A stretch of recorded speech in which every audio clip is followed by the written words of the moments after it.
Сәлем достар, бүгінгі видеода мен сіздерге шоколадты пастаны үй жағдайында қалай жасау керек екендігін көрсететін боламын. Міндетті түрде жасап көріңіз. Бұл ингредиенттердің барлығы сіздердің үйлеріңізден табылады. Міндетті түрде жасап көріңіздер. Барлық ингредиенттерді, яғни қолданатын заттарды осы видеоның астына, яғни описанияда қалдыратын боламын. Сол жерден қарап көрсеңіздер болады. Ал енді ең алдымен сүтімізді құйып аламыз. Барлығын бірден араластыра берсеңіздер болады. Сүттің үстіне қант қосамыз.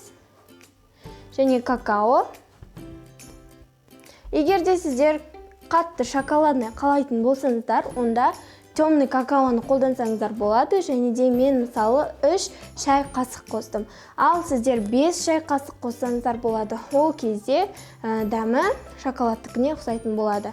Ал енді қоюлануы үшін 2 шай қасық крахмал қостым. Жақсылап араластырамыз. Және де егер де сіздерде крахмал болмайтын болса, онда ұн қоса берсеңіздер болады. Мен кукурузный крахмал қолдандым. Бірақ картофельный немесе ұнды қосып жасасаңыздар, ұнның және де картоптың дәмі шығып кетуі мүмкін. Сондықтан ең жақсысы бұл жерде кукурузный крахмал. Енді осыны кішкене қайнағанша қалыпқа келтіреміз және одан кейін осыған сары май қосып жақсылап араластырамыз. Қант ерігендіктен массамыз сұйық болып кетеді, онда тұрған ештеңе жоқ. Оны холодильникке 1-1,5 сағатқа қойып қоясыздар.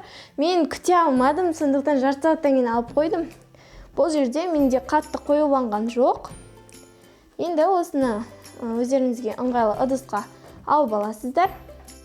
Ыңғайлы ыдысқа салғаннан кейін ары қарай қолдана берсеңіздер болады. Азанда нанға жағып жесеңіздер де болады.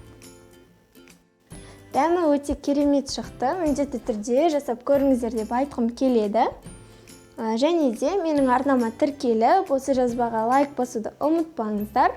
Алда көптеген видеолар, көптеген рецепттер шығатын болады. Сондықтан міндетті түрде тіркеліп, осы видеоны соңына дейін қарағандарыңызға үлкен рахмет.